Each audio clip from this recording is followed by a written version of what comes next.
Jawaar Mohammad.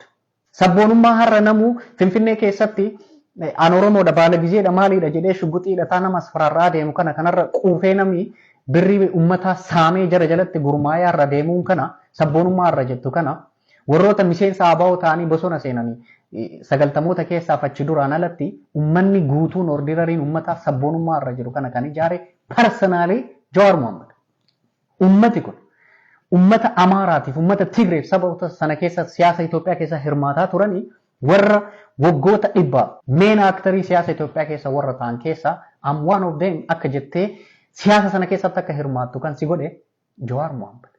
Nama Oromoo ta'e siyaasa Oromoo keessa dhalataa Oromoo ta'e sabaaf sablammiin biyya sana paartileen siyaasaa biyya sana ummanni biyya sana akka fanjii guddaa tokkootti kan sodaatan yeroo jalqabaati.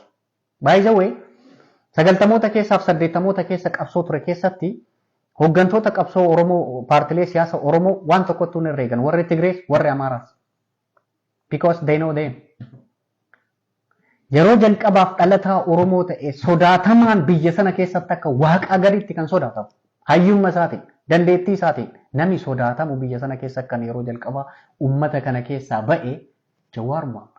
Siyaasa Itoophiyaa siyaasa dikteetarii abbaa irree fi sirna monarkii paartileen siyaasaa karaa nagaan qabsaa'an biyya sana keessa taa'anii qabsaa'uu akka hin dandeenye mootummaa biyya sana kirisaayis gochuu akka hin dandeenye siyaasa closed ture cufaa ture namni siyaasa Itoophiyaa modernize godhe namni siyaasa Itoophiyaa dynamicii har'a qabu kana shape godhe Jawaar Mohammad.